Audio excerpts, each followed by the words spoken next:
मृत्यु एक ऐसा रहस्य है जिसने प्राचीन काल से ही मनुष्य को आकर्षित किया है। हर सभ्यता, हर धर्म, हर संस्कृति ने मृत्यु के रहस्यों को समझने का प्रयास किया है। मृत्यु को लोग अंत समझते हैं, लेकिन वास्तव में यह अंत नहीं बल्कि एक परिवर्तन की अवस्था है। जिस प्रकार सूर्य अस्त होने के बाद फिर उदय होता है, ठीक उसी प्रकार मृत्यु भी एक नए जीवन का द्वार है। हमारे वेद, उपनिषद, गीता और पुराण हमें बताते हैं कि आत्मा अमर है, शरीर मात्र एक वस्त्र है।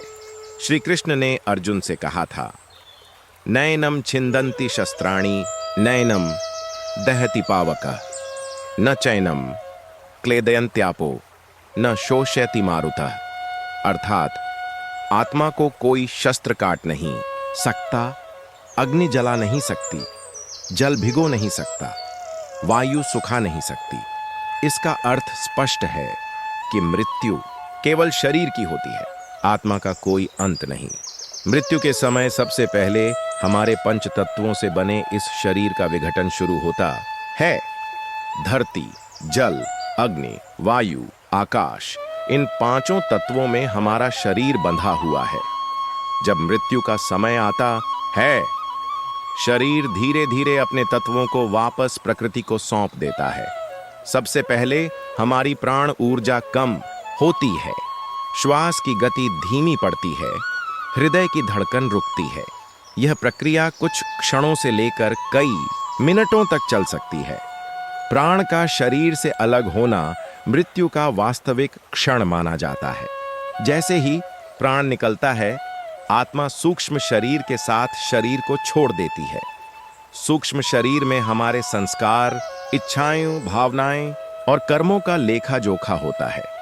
यह सूक्ष्म शरीर ही आत्मा को अगले लोकों की यात्रा पर लेकर जाता है। हिंदू शास्त्रों में मृत्यु के बाद के अनुभवों को बहुत विस्तार से बताया गया है। कहा गया है कि मृत्यु के क्षण में व्यक्ति के सामने उसके पूरे जीवन की झलक आती है। जो कुछ उसने किया, जो विचार उसने रखे, सब उसके सामने प्रकट होता है।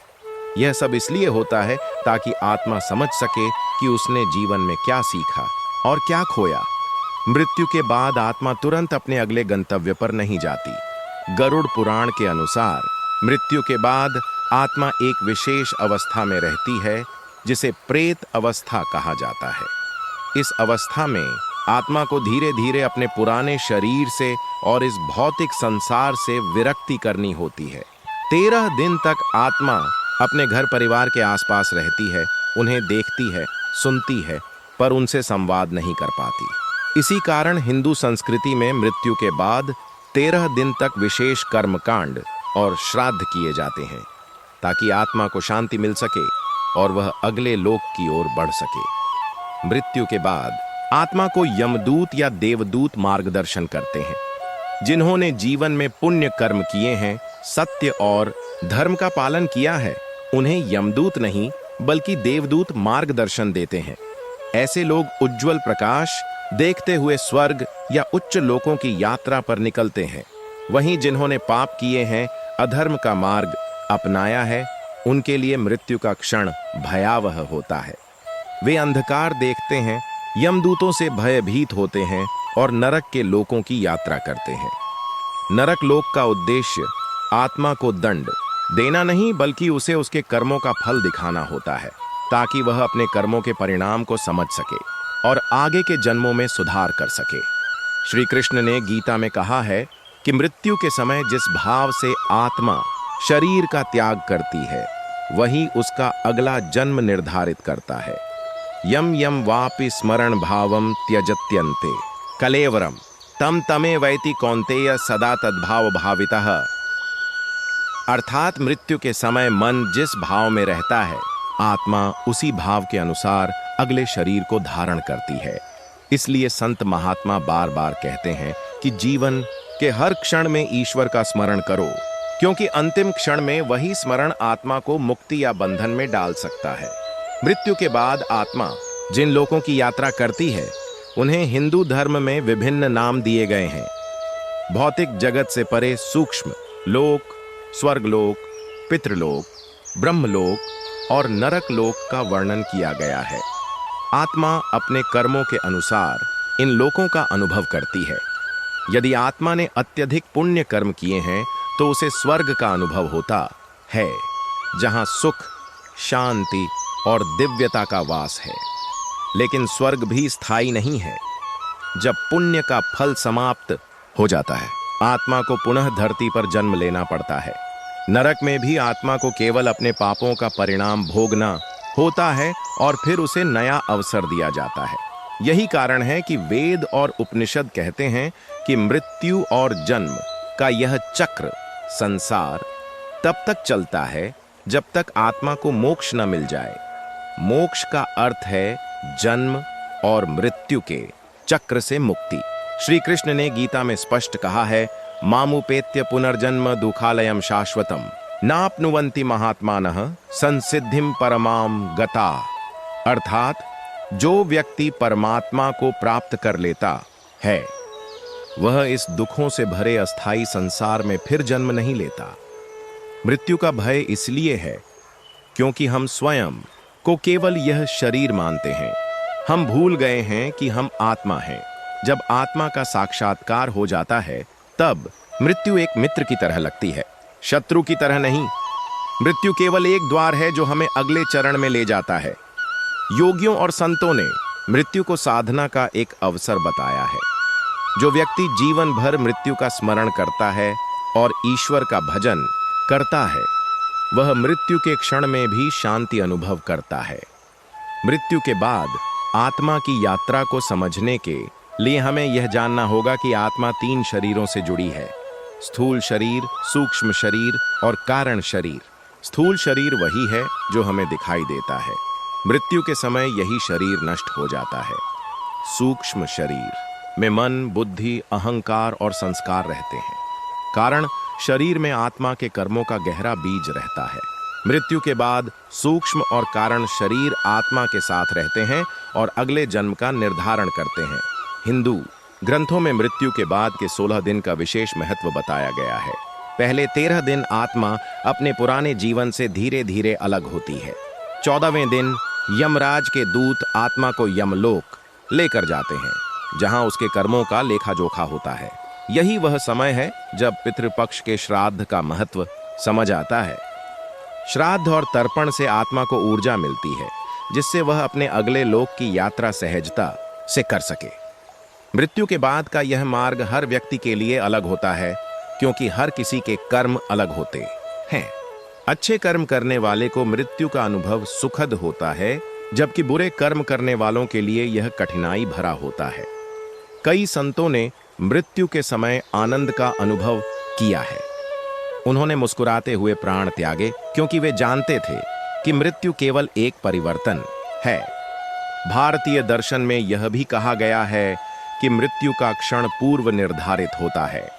जिस क्षण आत्मा को शरीर त्यागना होता है वह समय पहले से निश्चित है। कोई भी शक्ति इसे बदल नहीं सकती। इसलिए मृत्यु का भय रखने की बजाय मृत्यु को समझना चाहिए। मृत्यु हमें यह सिखाती है कि जीवन अनमोल है, हर क्षण का महत्व है। हमें इस जीवन को धर्म, सत्य और ईश्वर भक्ति में लगाना चाहिए, ताकि मृत्यु के बाद की यात्रा सरल और सुखद हो। मृत्यु के रहस्यों को जानने का सबसे बड़ा माध्यम ध्यान और साधना है। जो व्यक्ति ध्यान करता है वह मृत्यु के रहस्यों को समझने लगता है। ध्यान में आत्मा अपने वास्तविक स्वरूप को देखती है, और जब यह अनुभूति हो जाती है कि मैं आत्मा हूं, शरीर नहीं, तब मृत्यु का भय समाप्त हो जाता है। मृत्यु के बाद आत्मा का अगला जन्म केवल कर्मों पर निर्भर करता है। कर्म ही आत्मा को विभिन्न योनियों में ले जाते हैं। मनुष्य योनि को सबसे श्रेष्ठ माना गया है, क्योंकि केवल मनुष्य के पास आत्म साक्षात्कार का अवसर है। इसलिए कहा गया है कि जीवन का उद्देश्य केवल सुख भोगना नहीं, बल्कि आत्मा को मोक्ष की ओर ले जाना है। मृत्यु को समझने के लिए हमें यह भी देखना चाहिए कि यह संसार अस्थायी है।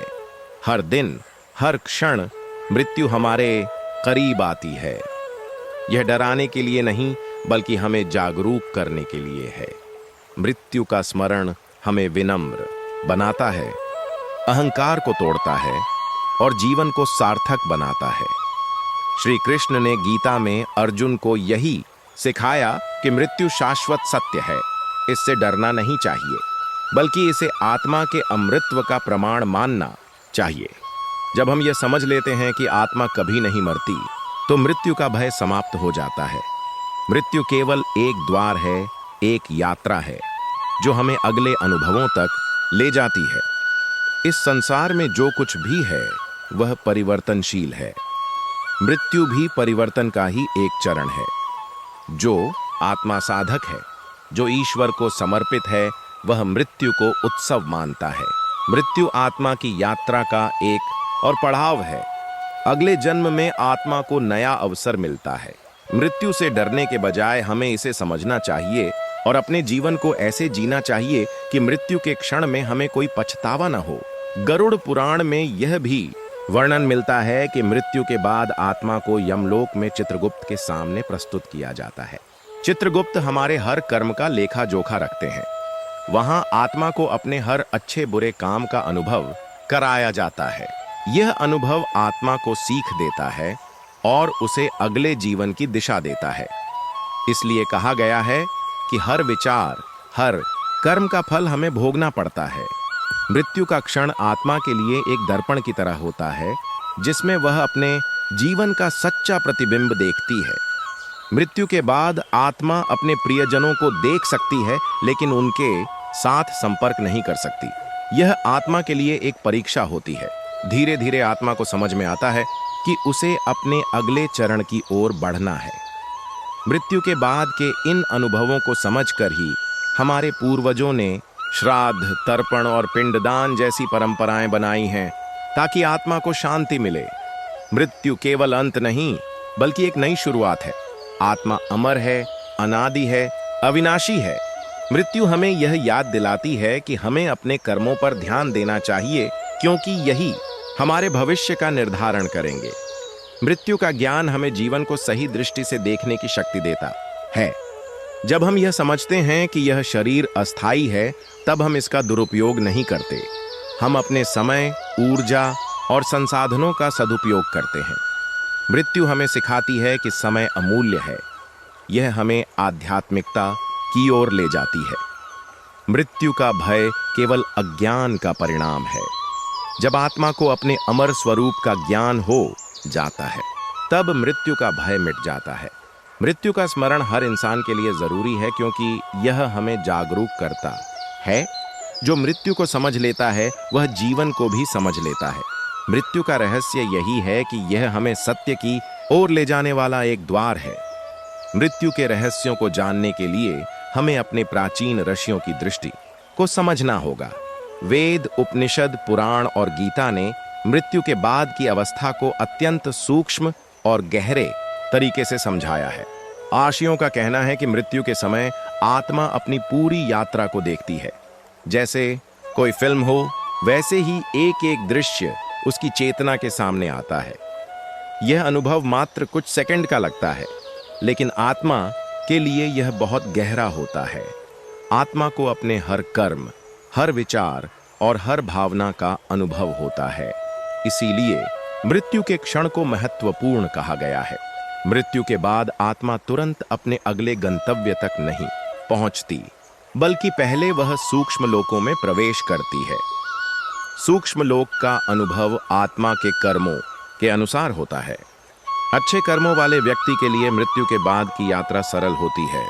उसकी आत्मा प्रकाश से भरे मार्ग पर चलती है, जहां दिव्य प्राणी उसका मार्गदर्शन करते हैं। बुरे कर्म करने वाले के लिए मृत्यु का अनुभव कठिन और डरावना हो सकता है। यमदूतों का वर्णन अक्सर डरावना बताया गया है, लेकिन वास्तव में वे केवल न्याय के दूत हैं। वे आत्मा को उसके कर्मों के अनुसार सही जगह पहुंचाते हैं। गरुड़ पुराण में मृत्यु के बाद के दिनों को बहुत विस्तार से समझाया गया है। पहले 13 दिन आत्मा अपने पुराने जीवन से धीरे धीरे अलग होती है।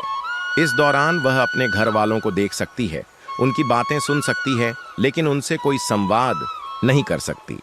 यह उसके लिए एक कठिन समय होता है, क्योंकि आत्मा को समझना पड़ता है कि अब उसे एक नई यात्रा शुरू करनी है।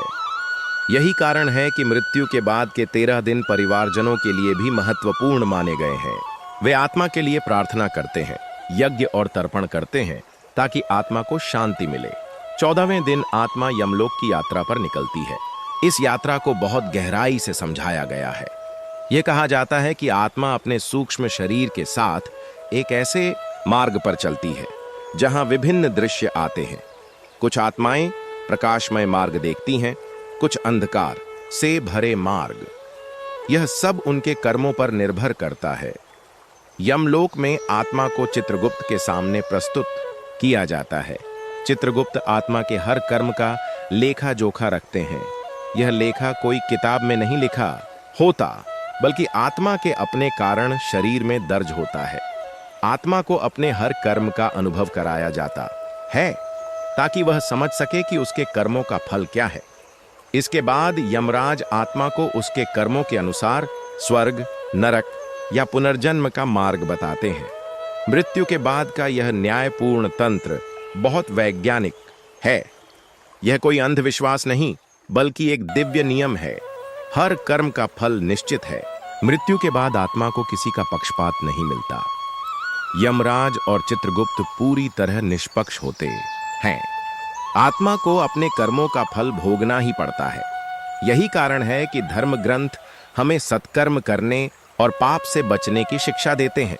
मृत्यु के बाद का यह अनुभव आत्मा के लिए शिक्षाप्रद होता है।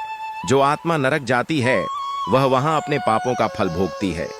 नरक का वर्णन बहुत भयानक रूप में किया गया है, लेकिन इसका उद्देश्य आत्मा को दंड देना नहीं, बल्कि उसे सीख देना है।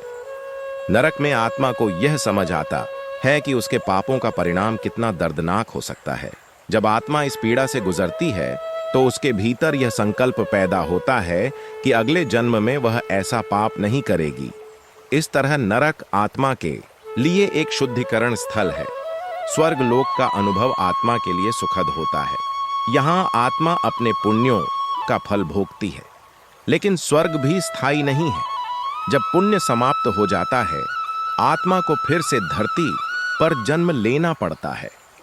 इस प्रकार स्वर्ग और नरक दोनों ही कर्मों के फल भोगने के स्थान हैं। वास्तविक मुक्ति तभी मिलती है जब आत्मा जन्म मृत्यु के इस चक्र से ऊपर उठती है। मोक्ष को प्राप्त करना ही जीवन का परम उद्देश्य है। मोक्ष का अर्थ है ईश्वर में पूर्ण लय। जब आत्मा यह समझ लेती है कि वह न शरीर है न मन, बल्कि परमात्मा का अंश है, तब वह मृत्यु और जन्म से परे हो जाती है। गीता में श्री कृष्ण ने कहा, जन्म मृत्यु जरा व्याधि दुख दोषानुदर्शनम, अर्थात जब व्यक्ति जन्म, मृत्यु, बुढ़ापा और रोग के दुख को समझ लेता है, तभी वह मुक्ति की ओर बढ़ता है। मृत्यु के बाद की यात्रा आत्मा को यह सिखाने के लिए है कि यह संसार अस्थायी है और आत्मा का वास्तविक लक्ष्य ईश्वर की ओर लौटना है। मृत्यु के बाद आत्मा का अगला जन्म उसके कर्मों और मृत्यु के समय के विचारों पर निर्भर करता है। मृत्यु के समय जिस भावना में आत्मा रहती है, वही उसकी अगली यात्रा निर्धारित करती है। यदि आत्मा ईश्वर का स्मरण करती है तो उसे उच्च लोक मिलते हैं। यदि वह सांसारिक इच्छाओं में उलझी रहती है तो उसे पुनः सांसारिक जन्म लेना पड़ता है। इसलिए साधक हमेशा कहते हैं कि जीवन का हर क्षण ईश्वर को समर्पित होना चाहिए। मृत्यु के बाद आत्मा को अपने कर्मों का सामना करना पड़ता है। कोई भी कर्म व्यर्थ नहीं जाता। हर विचार, हर शब्द और हर काम का परिणाम आत्मा के सामने आता है। यह एक दिव्य न्याय है जिसे कोई बदल नहीं सकता। इसीलिए कहा गया है कि मृत्यु के समय हमारे कर्म ही हमारे साथी होते हैं। परिवार, मित्र, धन, पद, प्रतिष्ठा सब यहीं रह जाते हैं। आत्मा अकेली अपने कर्मों के साथ ही आगे बढ़ती है। यह सत्य हमें जीवन में सजग रहने की प्रेरणा देता है। मृत्यु के रहस्यों को समझने के लिए हमें यह जानना होगा कि आत्मा का वास्तविक स्वरूप क्या है। आत्मा चेतन, शुद्ध और अविनाशी है।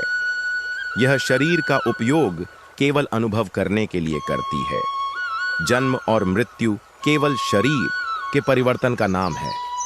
आत्मा कभी पैदा नहीं होती और कभी मरती नहीं। उपनिषदों में कहा गया है, न जायते म्रियते व कदाचित, अर्थात आत्मा न कभी जन्म लेती है न कभी मरती है, यह शाश्वत और नित्य है। मृत्यु केवल आत्मा के लिए एक परिवर्तन का क्षण है। मृत्यु का भय इसलिए है क्योंकि मनुष्य आत्मा को भूल गया है। उसने खुद को शरीर मान लिया है। जब तक यह भ्रम है, मृत्यु का डर बना रहेगा। लेकिन जब आत्मा का ज्ञान हो जाता है, तब मृत्यु एक उत्सव बन जाती है। संत कबीर ने कहा, जब हम आए जगत में हंसत सब दुखी सब लोग। जब हम जाए जगत से हंसत सब दुखी सब लोग। संतों ने मृत्यु को हंसते हुए स्वीकार किया, क्योंकि वे जानते थे कि आत्मा अमर है। मृत्यु का रहस्य केवल ज्ञान से समझा जा सकता है, केवल पढ़ने से नहीं, बल्कि साधना और अनुभव से आत्मा को यह समझ आती है। जो साधक ध्यान में मृत्यु का अनुभव करता है, वह जान लेता है कि मृत्यु केवल एक बदलाव है। योगियों ने मृत्यु को एक कला बताया है। वे कहते हैं कि मृत्यु से डरने के बजाय उसकी तैयारी करनी चाहिए। मृत्यु की तैयारी का अर्थ है जीवन को ईश्वर की ओर मोड़ना, पवित्र बनाना। जब मृत्यु आती है तो आत्मा शांति से शरीर त्याग देती है। यह आत्मा के लिए एक सहज परिवर्तन बन जाता है। मृत्यु का स्मरण जीवन में जागरूकता लाता है। जब हमें यह याद रहता है कि यह शरीर नश्वर है, तब हम इसका दुरुपयोग नहीं करते। हम अपने समय को व्यर्थ नहीं गंवाते। मृत्यु हमें यह सिखाती है कि जीवन का हर क्षण कीमती है। यह हमें अपने अंदर झांकने की प्रेरणा देती है। मृत्यु के बाद आत्मा की यात्रा अनोखी होती है। कोई भी आत्मा अकेली नहीं होती। ईश्वर के दूत हमेशा उसके साथ होते हैं। वे आत्मा को मार्गदर्शन देते हैं। मृत्यु का समय पूर्व निर्धारित होता है। कोई भी शक्ति इसे बदल नहीं सकती। इसलिए मृत्यु का भय व्यर्थ है। हमें जीवन को ऐसा बनाना चाहिए कि मृत्यु का क्षण सुखद हो। मृत्यु का ज्ञान आत्मा को मोक्ष की ओर ले जाता है। मोक्ष वही अवस्था है जब आत्मा जन्म और मृत्यु से मुक्त हो जाती है। इसे प्राप्त करने के लिए ज्ञान, भक्ति और साधना आवश्यक है। गीता में श्री कृष्ण ने यही सिखाया है कि मृत्यु के समय मनुष्य को ईश्वर का स्मरण करना चाहिए। अंतकाले च मामेव स्मरण मुक्त्वा कलेवरम य प्रयाति समद्भावम याति नास्त्यत्र संशयः। अर्थात मृत्यु के समय जो मुझे स्मरण करता है, वह मुझे ही प्राप्त करता है, इसमें कोई संदेह नहीं। यह श्लोक मृत्यु के रहस्य को स्पष्ट करता है। मृत्यु आत्मा के लिए एक अवसर है। यदि आत्मा ईश्वर का स्मरण करती है तो वह मुक्ति पा सकती है। यदि वह सांसारिक इच्छाओं में उलझी रहती है तो उसे पुनः जन्म लेना पड़ता है। मृत्यु का यह रहस्य हमें जीवन में सतर्क बनाता है। हमें यह समझना चाहिए कि जीवन का उद्देश्य केवल भोग नहीं बल्कि आत्मा का उत्थान है। मृत्यु को समझकर हम जीवन को सही ढंग से जी सकते हैं। मृत्यु हमें सिखाती है कि हमें अपने कर्मों पर ध्यान देना चाहिए, क्योंकि वही हमारे भविष्य का निर्धारण करेंगे। मृत्यु के बाद आत्मा का मार्ग केवल कर्मों पर निर्भर है। कोई भी भगवान से अपने कर्मों का फल छुपा नहीं सकता। मृत्यु का यह न्यायपूर्ण तंत्र आत्मा को सही दिशा देता है। मृत्यु हमें यह भी याद दिलाती है कि इस संसार में सब कुछ अस्थायी है। यह शरीर, धन, परिवार सब यहीं रह जाता है। आत्मा अकेली अपनी यात्रा जारी रखती है। इसलिए संतों ने कहा है कि अपने भीतर झांको, आत्मा को पहचानो। जब आत्मा का ज्ञान हो जाता है तो मृत्यु का भय समाप्त हो जाता है। मृत्यु का रहस्य यही है कि यह आत्मा को ईश्वर की ओर ले जाने वाला एक द्वार है। मृत्यु कोई अंत नहीं बल्कि शुरुआत है। यह हमें आत्मा के अमृतत्व का स्मरण कराती है। मृत्यु हमें सिखाती है कि समय मूल्यवान है। हमें हर क्षण का सदुपयोग करना चाहिए। मृत्यु का स्मरण हमें विनम्र बनाता है, हमें सही दिशा में ले जाता है। यही मृत्यु का वास्तविक संदेश है। मृत्यु का विषय मानव इतिहास के सबसे रहस्यमय और गहन विषयों में से एक है। आर्षियों, मुनियों, संतों, योगियों और दार्शनिकों ने इस विषय पर अनगिनत ग्रंथ लिखे, लेकिन मृत्यु का वास्तविक अनुभव शब्दों में पूर्ण रूप से नहीं समाया जा सकता। यह केवल साधना, अनुभव और आत्मज्ञान से जाना जा सकता है। फिर भी हमारे शास्त्रों ने इस विषय पर जो प्रकाश डाला है, वह मनुष्य को जीवन और मृत्यु के रहस्यों को समझने के लिए पर्याप्त है। मृत्यु के क्षण को शास्त्रों में एक अद्भुत अनुभव बताया गया है। जैसे ही मृत्यु का समय आता है, आत्मा अपने सूक्ष्म शरीर के साथ शरीर से अलग होने लगती है। यह प्रक्रिया बहुत सूक्ष्म है और साधारण आंख से दिखाई नहीं देती। आत्मा के शरीर छोड़ने का अनुभव हर व्यक्ति के लिए अलग होता है। जिनका जीवन पवित्र और धर्ममय रहा है, उनके लिए मृत्यु सहज और सुखद होती है। वे एक दिव्य प्रकाश का अनुभव करते हुए शरीर त्यागते हैं। वहीं जिनका जीवन पापमय रहा है, उनके लिए मृत्यु पीड़ादायक और डरावनी हो सकती है। इस समय उनके सामने उनके कर्मों का दर्पण प्रस्तुत होता है। मृत्यु के बाद आत्मा की पहली यात्रा प्रेतलोक में होती है। प्रेतलोक कोई स्थायी स्थान नहीं है, यह आत्मा की अस्थायी स्थिति है, जहां वह पुराने जीवन से अलग होने की प्रक्रिया से गुजरती है। इस समय आत्मा अपने घर वालों को देख सकती है, उनकी भावनाएं महसूस कर सकती है, लेकिन उनसे कोई संपर्क नहीं कर सकती। यह आत्मा के लिए बहुत कठिन समय हो सकता है, क्योंकि वह अपने प्रियजनों को देखती है, लेकिन उनसे संवाद नहीं कर पाती।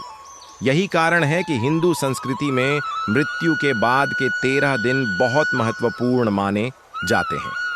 परिवारजन तर्पण, पिंडदान और अन्य कर्मकांड करते हैं, ताकि आत्मा को शांति मिले और वह अपनी यात्रा को सहजता से पूरा कर सके।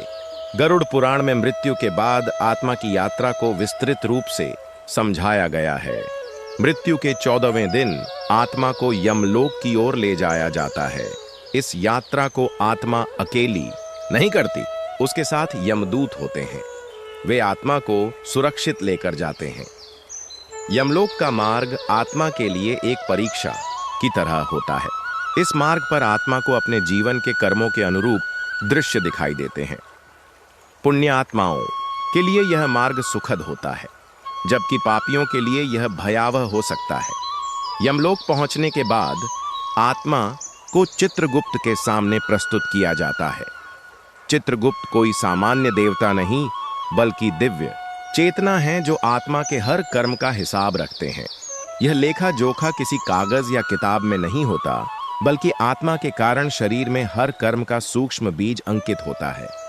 चित्रगुप्त केवल उसे आत्मा के सामने प्रकट करते हैं। यह अनुभव आत्मा के लिए शिक्षाप्रद होता है, क्योंकि वह अपने कर्मों के परिणाम को प्रत्यक्ष देखती है। इसके बाद यमराज आत्मा को उसके कर्मों के अनुसार निर्णय सुनाते हैं। अच्छे कर्मों वाली आत्माओं को स्वर्गलोक भेजा जाता है, जहां वे अपने पुण्यों का जीवन को ईश्वर की ओर मोड़ना, पवित्र बनाना। जब मृत्यु आती है तो आत्मा शांति से शरीर त्याग देती है। यह आत्मा के लिए एक सहज परिवर्तन बन जाता है। मृत्यु का स्मरण जीवन में जागरूकता लाता है। जब हमें यह याद रहता है कि यह शरीर नश्वर है, तब हम इसका दुरुपयोग नहीं करते। हम अपने समय को व्यर्थ नहीं गंवाते। मृत्यु हमें यह सिखाती है कि जीवन का हर क्षण कीमती है। यह हमें अपने अंदर झांकने की प्रेरणा देती है। मृत्यु के बाद आत्मा की यात्रा अनोखी होती है। कोई भी आत्मा अकेली नहीं होती। ईश्वर के दूत हमेशा उसके साथ होते हैं। वे आत्मा को मार्गदर्शन देते हैं। मृत्यु का समय पूर्व निर्धारित होता है। कोई भी शक्ति इसे बदल नहीं सकती। इसलिए मृत्यु का भय व्यर्थ है। हमें जीवन को ऐसा बनाना चाहिए कि मृत्यु का क्षण सुखद हो। मृत्यु का ज्ञान आत्मा को मोक्ष की ओर ले जाता है। मोक्ष वही अवस्था है जब आत्मा जन्म और मृत्यु से मुक्त हो जाती है। इसे प्राप्त करने के लिए ज्ञान, भक्ति और साधना आवश्यक है। गीता में श्री कृष्ण ने यही सिखाया है कि मृत्यु के समय मनुष्य को ईश्वर का स्मरण करना चाहिए। अंतकाले च मामेव स्मरण मुक्त्वा कलेवरम य प्रयाति स मद्भावम याति नास्त्यत्र संशयः। अर्थात मृत्यु के समय जो मुझे स्मरण करता है वह मुझे ही प्राप्त करता है। इसमें कोई संदेह नहीं। यह श्लोक मृत्यु के रहस्य को स्पष्ट करता है। मृत्यु आत्मा के लिए एक अवसर है। यदि आत्मा ईश्वर का स्मरण करती है तो वह मुक्ति पा सकती है। यदि वह सांसारिक इच्छाओं में उलझी रहती है तो उसे पुनः जन्म लेना पड़ता है। मृत्यु का यह रहस्य हमें जीवन में सतर्क बनाता है। हमें यह समझना चाहिए कि जीवन का उद्देश्य केवल भोग नहीं बल्कि आत्मा का उत्थान है। मृत्यु को समझकर हम जीवन को सही ढंग से जी सकते हैं। मृत्यु हमें सिखाती है कि हमें अपने कर्मों पर ध्यान देना चाहिए, क्योंकि वही हमारे भविष्य का निर्धारण करेंगे। मृत्यु के बाद आत्मा का मार्ग केवल कर्मों पर निर्भर है। कोई भी भगवान से अपने कर्मों का फल छुपा नहीं सकता। मृत्यु का यह न्यायपूर्ण तंत्र आत्मा को सही दिशा देता है। मृत्यु हमें यह भी याद दिलाती है कि इस संसार में सब कुछ अस्थाई है। यह शरीर, धन, परिवार सब यहीं रह जाता है। आत्मा अकेली अपनी यात्रा जारी रखती है। इसलिए संतों ने कहा है कि अपने भीतर झांको, आत्मा को पहचानो। जब आत्मा का ज्ञान हो जाता है तो मृत्यु का भय समाप्त हो जाता है। मृत्यु का रहस्य यही है कि यह आत्मा को ईश्वर की ओर ले जाने वाला एक द्वार है। मृत्यु कोई अंत नहीं बल्कि शुरुआत है। यह हमें आत्मा के अमृतत्व का स्मरण कराती है। मृत्यु हमें सिखाती है कि समय मूल्यवान है। हमें हर क्षण का सदुपयोग करना चाहिए। मृत्यु का स्मरण हमें विनम्र बनाता है, हमें सही दिशा में ले जाता है। यही मृत्यु का वास्तविक संदेश है। मृत्यु का विषय मानव इतिहास के सबसे रहस्यमय और गहन विषयों में से एक है। ऋषियों, मुनियों, संतों, योगियों और दार्शनिकों ने इस विषय पर अनगिनत ग्रंथ लिखे, लेकिन मृत्यु का वास्तविक अनुभव शब्दों में पूर्ण रूप से नहीं समाया जा सकता। यह केवल साधना, अनुभव और आत्मज्ञान से जाना जा सकता है। फिर भी हमारे शास्त्रों ने इस विषय पर जो प्रकाश डाला है वह मनुष्य को जीवन और मृत्यु के रहस्यों को समझने के लिए पर्याप्त है। मृत्यु के क्षण को शास्त्रों में एक अद्भुत अनुभव बताया गया है। जैसे ही मृत्यु का समय आता है, आत्मा अपने सूक्ष्म शरीर के साथ शरीर से अलग होने लगती है। यह प्रक्रिया बहुत सूक्ष्म है और साधारण आंख से दिखाई नहीं देती। आत्मा के शरीर छोड़ने का अनुभव हर व्यक्ति के लिए अलग होता है। जिनका जीवन पवित्र और धर्ममय रहा है, उनके लिए मृत्यु सहज और सुखद होती है। वे एक दिव्य प्रकाश का अनुभव करते हुए शरीर त्यागते हैं। वहीं जिनका जीवन पापमय रहा है, उनके लिए मृत्यु पीड़ादायक और डरावनी हो सकती है। इस समय उनके सामने उनके कर्मों का दर्पण प्रस्तुत होता है। मृत्यु के बाद आत्मा की पहली यात्रा प्रेतलोक में होती है। प्रेतलोक कोई स्थायी स्थान नहीं है। यह आत्मा की अस्थायी स्थिति है, जहां वह पुराने जीवन से अलग होने की प्रक्रिया से गुजरती है।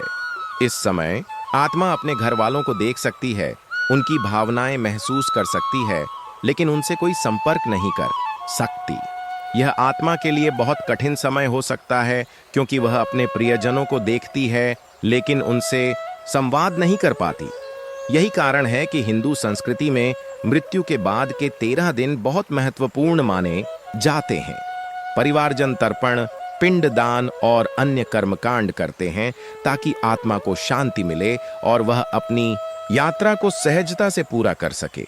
गरुड़ पुराण में मृत्यु के बाद आत्मा की यात्रा को विस्तृत रूप से समझाया गया है।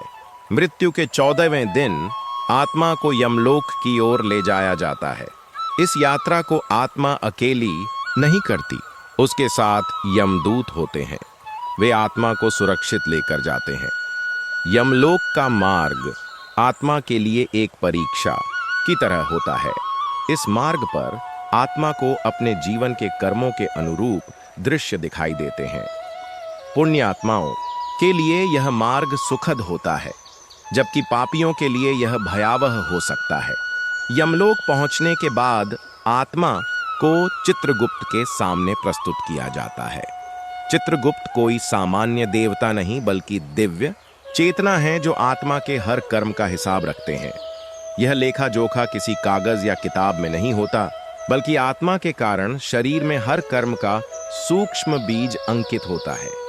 चित्रगुप्त केवल उसे आत्मा के सामने प्रकट करते हैं। यह अनुभव आत्मा के लिए शिक्षाप्रद होता है, क्योंकि वह अपने कर्मों के परिणाम को प्रत्यक्ष देखती है। इसके बाद यमराज आत्मा को उसके कर्मों के अनुसार निर्णय सुनाते हैं। अच्छे कर्मों वाली आत्माओं को स्वर्ग लोक भेजा जाता है, जहां वे अपने पुण्यों का फल भोगती हैं।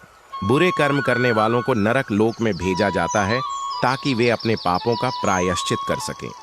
यह पूरी प्रक्रिया न्यायपूर्ण होती है, इसमें किसी का पक्षपात नहीं होता। यही कारण है कि हिंदू धर्म में धर्म और कर्म को इतना महत्व दिया गया है। मृत्यु के बाद आत्मा के अनुभव केवल धार्मिक दृष्टिकोण से ही नहीं, बल्कि वैज्ञानिक दृष्टिकोण से भी समझे जा सकते हैं। आधुनिक विज्ञान ने मृत्यु के समय के अनुभवों पर अध्ययन किया है। कई लोगों ने मृत्यु के निकट अनुभव, नियर डेथ एक्सपीरियंस की घटनाएं बताई हैं। उन्होंने अपने शरीर को ऊपर से देखने का अनुभव किया, एक प्रकाश की ओर जाने का अनुभव किया और शांति का अनुभव किया। यह सब दर्शाता है कि मृत्यु केवल शरीर का अंत है, चेतना का नहीं। विज्ञान अब यह मानने लगा है कि चेतना केवल मस्तिष्क की गतिविधि नहीं है। मृत्यु के बाद चेतना का अस्तित्व बना रहता है। यह हमारे ऋषियों के ज्ञान का प्रमाण है, जिन्होंने हजारों वर्ष पहले कहा था।